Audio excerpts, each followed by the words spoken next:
दोस्तों, इंडिया में एक ऐसी कम्युनिटी है जो टोटल पॉपुलेशन का सिर्फ और सिर्फ 5% है। जी हाँ, ध्यान से सुनिएगा, आंकड़ा बहुत छोटा है, सिर्फ 5%। लेकिन जब बात बॉम्बे स्टॉक एक्सचेंज की आती है तो वहां लिस्टेड कंपनियों का 60% वैल्यूएशन यानी करीब 228 बिलियन डॉलर, जी हाँ, 228 बिलियन डॉलर सीधे तौर पर इसी कम्युनिटी के कंट्रोल में है। ये इतना पैसा है कि अगर आप चाहें तो आज रिलायंस इंडस्ट्रीज खरीद ले और उसके बाद HDFC बैंक खरीद ले, और इतना सब कुछ खरीदने के बाद भी आपके पास हजारों करोड़ रुपए कैश बच जाएंगे। दोस्तों, मैं बात कर रहा हूं मारवाड़ी कम्युनिटी की, वो कम्युनिटी जिसने बिरला, बजाज, इमामी और टाइम्स ग्रुप जैसे बड़े एम्पायर खड़े किए। इंडिया के टॉप 100 रईसों की लिस्ट उठा लीजिए, उसमें से 26 बिलियनियर आपको मारवाड़ी मिलेंगे। भारत के 50% सफल स्टार्टअप्स में कोई ना कोई एक को फाउंडर मारवाड़ी होता है। और सबसे दिमाग हिला देने वाली बात यह है कि इन चंद लोगों की टोटल वेल्थ राजस्थान की पूरी GDP से भी ज्यादा है। तो सवाल ये खड़ा होता है कि क्या इनके पास कोई ऐसी चाबी है, कोई ऐसा फॉर्मूला है, सीक्रेट फॉर्मूला जो आप मिस कर रहे हैं? और मेरा जवाब है हाँ, बिल्कुल। और आज वही चाबी मैं आपको देने वाला हूं, एक ऐसी कहानी के जरिए जो शायद आपने सुनी होगी, लेकिन उसके पीछे का बिजनेस साइंस आज तक किसी ने आपको इस तरीके से नहीं समझाया होगा। ये कहानी है उस ब्रांड की जो आज मैकडॉनल्ड्स और डोमिनोज को अगर मिला भी दिया जाए तो उनसे भी बड़ा है। हम बात कर रहे हैं हल्दीराम की। नमस्कार दोस्तों, मैं अजय अजमेरा फैशन सूरत से एक बार फिर से आप सभी का स्वागत करता हूं आपके अपने social media platform Ajmera fashion में। दोस्तों, गर्व है मुझे मारवाड़ी होने के ऊपर, और मारवाड़ी होने के नाते मैं हर मारवाड़ी बिजनेसमैन के सीक्रेट्स आप लोगों के साथ शेयर करता हूं। मैं अपनी जर्नी आप लोगों के साथ शेयर किया हूं। हमेशा मैं वीडियोस बना के जो मैंने 33 साल में सीखा है वो आप लोगों के साथ शेयर करता रहता हूं। लेकिन अब से हर एक मारवाड़ी, चाहे सिंधी हो, चाहे कोई भी कम्युनिटी का हो, एक अच्छा बिजनेसमैन अगर है और उससे हम कुछ सीख सकते हैं तो मैं जरूर आप लोगों के साथ वो सारी चीजें, वो सारे गुण जो उनके अंदर है, आप लोगों के साथ शेयर करूंगा। दोस्तों, तो कहानी शुरू करते हैं हल्दीराम की। कहानी शुरू होती है साल 1919 से। राजस्थान की रेतीली जमीन बीकानेर से एक 11 साल का लड़का जिसका नाम था गंगा बिशन अग्रवाल। अब आप सोचिए, 11 साल की उम्र में आज के बच्चे वीडियो गेम्स में उलझे होते हैं, लेकिन मारवाड़ी परिवारों का एक बहुत सिंपल और सख्त नियम है, बेटा बड़ा हो या छोटा, अगर घर में पैदा हुआ है तो गल्ला तो संभालना ही पड़ेगा। गंगा बिशन जी के घर में भुजिया का बिजनेस था, लेकिन दोस्तों उस वक्त हालात आपके और मेरे जैसे ही थे। जैसे आज हम सोचते हैं कि यार कंपटीशन बहुत है, मार्केट में जगह नहीं है, ठीक वैसे ही उस वक्त बीकानेर की हर गली, हर नुक्कड़ पर भुजिया बिक रही थी। हर दूसरा आदमी कढ़ाई चढ़ाकर भुजिया तल रहा था। सबकी क्वालिटी एक जैसी, सबका टेस्ट एक जैसा, पीला रंग और बेसन का स्वाद, और सबका दाम भी बिल्कुल फिक्स। 2 रुपए नहीं, 2 पैसे प्रति किलो। जी हाँ, मैं बात कर रहा हूँ 1919 की। 2 पैसे प्रति किलो। उस जमाने में 2 पैसे की बहुत वैल्यू थी। अब यहाँ एंट्री होती है वो सोच की जो एक मारवाड़ी को बाकी भीड़ से अलग करती है। गंगा बिशन जी को एक बात समझ आ गई कि अगर मैं भी वही करूंगा जो सब कर रहे हैं तो मुझे भी वही मिलेगा जो सबको मिल रहा है, यानी वही 2 पैसे की कमाई। उन्हें एक जुनून सवार हो गया कि मुझे अपनी भुजिया को सबसे अलग बनाना है। वो सिर्फ बेहतर नहीं बनाना चाहते थे, वो अलग बनाना चाहते थे, अलग बनना चाहते थे। और यहीं से शुरू होता है असली खेल। उन्होंने 3 ऐसे क्रांतिकारी चेंजेस, जी हाँ, क्रांतिकारी बदलाव ऐसे 3 क्रांतिकारी बदलाव किए जो आज 100 साल बाद भी मॉडर्न एमबीए स्कूल्स में पढ़ाए जाते हैं। और अगर आप एक कपड़ा व्यापारी हैं या कोई भी दुकान चलाते हैं तो ये 3 पॉइंट आपकी जिंदगी बदल सकती है। दोस्तों, पहला बदलाव था प्रोडक्ट इनोवेशन। उस वक्त बीकानेर में सारी दुनिया भुजिया बनाती थी बेसन से, क्योंकि बेसन सस्ता पड़ता था और आसानी से मिल जाता था। गंगा बिशन जी ने कहा, मैं भेड़ चाल नहीं चलूंगा, मैं वो नहीं बेचूंगा जो सब बेच रहे हैं। उन्होंने एक्सपेरिमेंट करना शुरू किया। उन्होंने बेसन को हटाया और उसकी जगह इस्तेमाल की मोट की दाल। मोट की दाल राजस्थान में होती थी, लेकिन भुजिया में उसे कोई नहीं डालता था। नतीजा क्या हुआ? मोट की दाल से बनी भुजिया सुपर क्रिस्पी हो गई। उसका स्वाद एकदम बदल गया, वो मुंह में जाते ही घुलने लगी। लेकिन दोस्तों, सिर्फ प्रोडक्ट अच्छा होना काफी नहीं होता है, उसे बेचना भी आना चाहिए। और यही आता है उनका दूसरा मास्टर स्ट्रोक। दूसरा बदलाव था ब्रांडिंग का खेल। गंगा बिशन जी जानते थे कि अगर मैंने इसे सिर्फ भुजिया बोलकर बेचा तो ग्राहक कहेगा कि अरे भाई, भुजिया ही तो है, बगल वाली दुकान पे भी मिल रही है। उन्होंने सोचा इसका नाम और इसका रुतबा बदलना पड़ेगा। उस समय बीकानेर के महाराजा थे डूंगर सिंह, और राजा महाराजाओं का प्रभाव जनता पर बहुत ज्यादा था। गंगा बिशन जी ने अपनी भुजिया का नाम रख दिया डूंगर सेव। अब आप कस्टमर का दिमाग पढ़िए दोस्तों, जैसे ही कोई सुनता डूंगर सेव, उसे लगता भाई ये तो राजा साहब के नाम वाली चीज है, ये कोई आम भुजिया नहीं हो सकती, इसे जरूर महल में खाया जाता होगा। इसे कहते हैं परसेप्शन गेम, यानी जो दिखता है और जो महसूस होता है वही दिखता है। प्रोडक्ट अंदर वही था, लेकिन नाम ने उसकी वैल्यू बढ़ा दी। और अब आता है तीसरा और मेरा सबसे फेवरेट पॉइंट, जिसने मार्केट के सारे नियमों को तोड़ कर रख दिया। भुजिया का रेट फिक्स था 2 पैसे प्रति किलो। कोई भी व्यापारी 2 पैसे से ज्यादा मांगने की हिम्मत नहीं करता था, क्योंकि उसे डर था कि ग्राहक भाग जाएगा। लेकिन गंगा बिशन जी ने अपनी नई डूंगर सेव का रेट रखा 5 पैसे प्रति किलो, सीधा 2.5 गुना महंगा। आप सोच कर देखिए, आज अगर आपका कंपटीटर कोई साड़ी 200 में बेच रहा है और आप वही साड़ी 500 में बेचने का बोर्ड लगा दें तो क्या होगा? लोग कहेंगे ये पागल हो गया है। लेकिन मारवाड़ी बिजनेस माइंडसेट रिस्क लेना जानता है। हुआ बिल्कुल उल्टा। लोगों को लगा कि यार बाकी सब 2 पैसे में दे रहे हैं और ये आदमी 5 पैसे मांग रहा है, और नाम भी डूंगर सेव है, मतलब पक्का इसकी क्वालिटी में कुछ तो खास बात है जो बाकियों में नहीं है। महंगा है मतलब अच्छा होगा। ये जो साइकोलॉजी है ना दोस्तों, इसे इन्होंने 1919 में ही क्रैक कर लिया था। कस्टमर्स की लाइन लग गई, हर कोई वो 5 पैसे वाली स्पेशल भुजिया खाना चाहता था, क्योंकि अब वो भुजिया सिर्फ नाश्ता नहीं थी, वो एक स्टेटस सिंबल बन चुकी थी। अब दोस्तों यहां पर रुकिए, कहानी में एक ट्विस्ट आने वाला है। बिजनेस चल निकला, परिवार ने विस्तार किया और हल्दीराम का नाम बीकानेर से बाहर निकलने लगा। उन्होंने कोलकाता और नागपुर में नई ब्रांच खोलने का फैसला किया। लेकिन असली परीक्षा, असली इम्तिहान अभी बाकी था। गंगा बिशन जी के पोते शिव किशन अग्रवाल जब नागपुर गए तो वहां उनके साथ एक बहुत बड़ा डिजास्टर हो गया। आप सोचिए, आप एक नए शहर में जाते हैं, लाखों रुपए लगाकर दुकान खोलते हैं इस उम्मीद में कि जैसा बीकानेर में बिका वैसा यहां भी बिकेगा, लेकिन नागपुर में पहले दिन सन्नाटा। क्यों?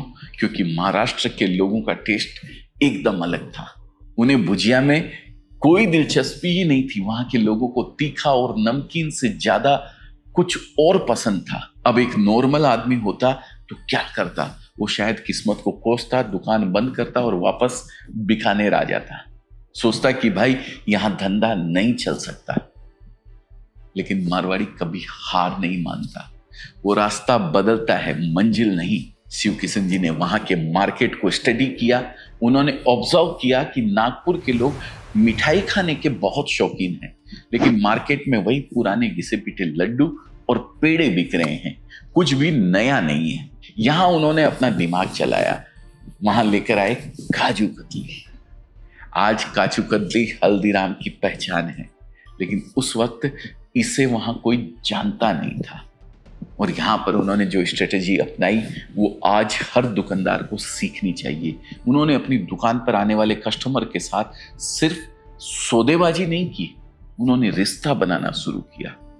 वो लोगों को दुकान पे बुलाते, उन्हें फ्री में चाय कॉफी पिलाते और बातों बातों में अपनी काजू कतली का एक टुकड़ा फ्री में टेस्ट करवाते। वो कहते साहब पैसे मत दीजिए, बस टेस्ट करके बताइए कैसी है। वो जानते थे कि जो कस्टमर आज फ्री में एक पीस खा रहा है, कल जब उसके घर में शादी होगी या दिवाली आएगी तो वो डिब्बों के ऑर्डर देगा। इसे कहते हैं कस्टमर एक्विजिशन कॉस्ट, या हिंदी में कहें तो ग्राहक बनाने की लागत। पहली बार ग्राहक को बनाने की जो कॉस्ट होती है, इसे कहते हैं कस्टमर एक्विजिशन कॉस्ट। उन्होंने पहले दिल जीता, फिर जीभ का स्वाद जीता और फिर उनका वॉलेट अपने आप खुल गया। और वही हुआ। आज मिठाई के पूरे इंडियन मार्केट में हल्दीराम का 34% शेयर है, जो कि पूरे भारत में सबसे ज्यादा है। तो दोस्तों, हल्दीराम का ये जो 80,000 करोड़ का एम्पायर आप देख रहे हैं, ये सिर्फ किस्मत या तुक्के से नहीं बना है। इसके पीछे 5 ऐसे ठोस नियम हैं, 5 ऐसे मारवाड़ी बिजनेस सीक्रेट्स हैं, जो अगर आज आपने अपने बिजनेस में लगा लिए, चाहे आप कपड़े का बिजनेस करते हो या किराने की दुकान चलाते हो या आपका कोई भी और बिजनेस हो, आपका गेम पलट सकता है। तो दोस्तों, डायरी और पेन निकाल लीजिए, क्योंकि अब मैं आपको वो 5 सीक्रेट बताने जा रहा हूं। पहला नियम नोट कीजिए, बेहतर नहीं अलग बनो। देखिए दोस्तों, जब सब बेसन की भुजिया बेच रहे थे, गंगा बिशन जी ने मोठ की दाल चुनी। आज आप अपने मार्केट को देखिए, अगर आप साड़ी बेच रहे हैं तो देखिए कि आपके पड़ोसी क्या बेच रहे हैं। अगर आप भी वही डिजाइन, वही कलर, वही रेंज रखेंगे तो कस्टमर आपके पास क्यों आएगा। आपको कुछ तो अनोखा करना पड़ेगा, चाहे वो आपकी पैकिंग हो, आपके बात करने का अंदाज, तरीका हो, या आपका कलेक्शन हो। भीड़ का हिस्सा मत बनिए, भीड़ की वजह बनिए। दूसरा नियम, भीड़ का हिस्सा मत बनिए, भीड़ की वजह बनिए। आते हैं दूसरे नियम पर, और ये बहुत जरूरी है दोस्तों। कीमत लागत पर नहीं, वैल्यू पर तय कीजिए। बहुत से व्यापारी डरते हैं अपना मार्जिन बढ़ाने में। उन्हें लगता है कि सस्ता बेचूंगा तो ज्यादा बिकेगा। ये सबसे बड़ा झूठ है दोस्तों। हल्दीराम ने 2 पैसे की जगह 5 पैसे चार्ज किया। क्यों? क्योंकि उन्हें अपने प्रोडक्ट पर भरोसा था और उन्होंने कस्टमर को वो रॉयल फीलिंग दी। अगर आप सस्ता बेचकर धंधा करना चाहते हैं तो आप सिर्फ सरवाइव करेंगे, लेकिन अगर आपको ब्रांड बनाना है तो आपको प्रीमियम क्वालिटी देनी होगी, और इसके लिए प्रीमियम प्राइस मांगने से डरना नहीं होगा। याद रखिए, कस्टमर कीमत भूल जाता है, लेकिन क्वालिटी और अनुभव हमेशा याद रखता है। आते हैं तीसरे नियम की ओर, जो दिखता है वो बिकता है। डूंगर सेव नाम रखना कोई मजाक नहीं था। उन्होंने एक मामूली भुजिया को महाराजाओं से जोड़ दिया। आप अपनी दुकान में सामान कैसे रखते हैं और आप खुद कैसे कपड़े पहनते हैं, आपका बोर्ड कैसा है, ये सब मायने रखता है। आपका प्रोडक्ट क्या है, उससे ज्यादा जरूरी ये है कि कस्टमर उसे कैसा मानता है। अगर आप सोने का बिस्किट भी अखबार में लपेट कर बेचेंगे तो लोग उसे पीतल ही समझेंगे। इसलिए अपनी प्रेजेंटेशन पर काम कीजिए, अपने प्रोडक्ट को हीरो बनाइए। चौथा नियम, और ये आज के जमाने में सबसे ज्यादा जरूरी है, बदलो या खत्म हो जाओ। जब नागपुर में भुजिया नहीं बिकी तो शिव किशन जी रोए नहीं। उन्होंने जिद नहीं पकड़ी कि मैं तो भुजिया ही बेचूंगा। उन्होंने तुरंत देखा कि मार्केट को मिठाई चाहिए तो उन्होंने मिठाई दी। मार्केट जो मांग रहा है वो दो, ना कि वो जो तुम बेचना चाहते हो। बहुत से व्यापारी ये गलती करते हैं। वो कहते हैं साहब मेरे पास तो यही माल है, लेना है तो लीजिए।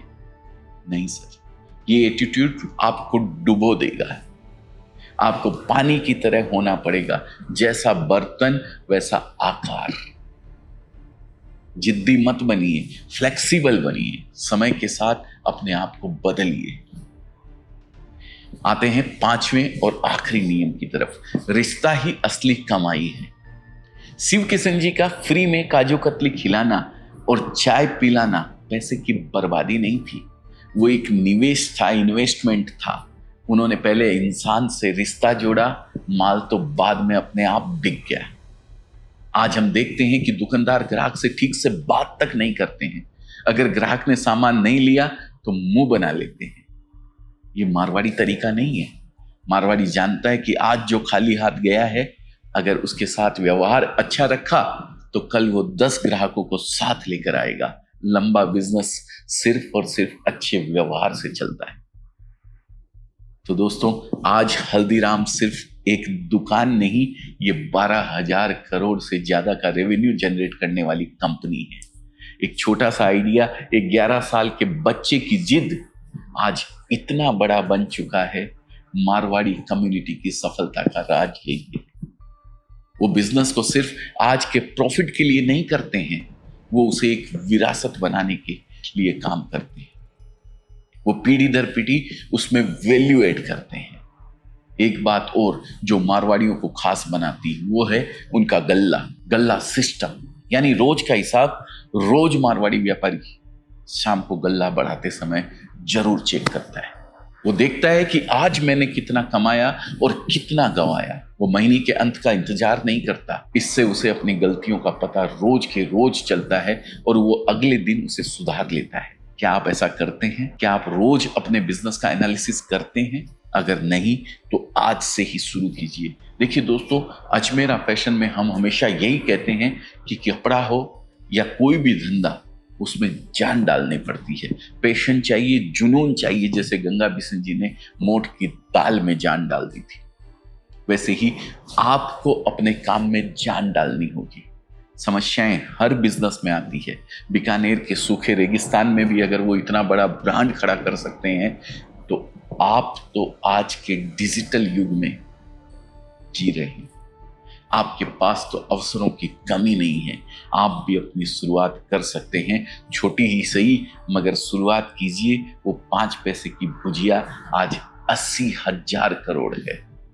आपकी छोटी सी दुकान कल का रिलायंस बन सकती है। बस सोच बड़ी रखिए और अपनी क्वालिटी से समझौता मत कीजिए। दोस्तों, उम्मीद है आज की ये केस स्टडी आपको वो जोश, वो क्लैरिटी और वो विजन देगी जो आप ढूंढ रहे थे। बिजनेस सिर्फ पैसे कमाने का जरिया नहीं है दोस्तों, ये एक सेवा है, एक कला है और आप उस कला के कलाकार हैं।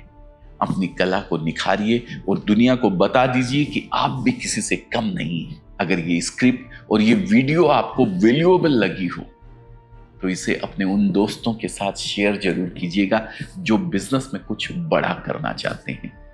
मिलते हैं अगली वीडियो में एक और पावरफुल जानकारी के साथ। तब तक बड़ा सोचिए, शुरुआत आज ही कीजिए और याद रखिए, आपकी सफलता सिर्फ आपकी सोच पर निर्भर करती है। जय हिंद, जय भारत।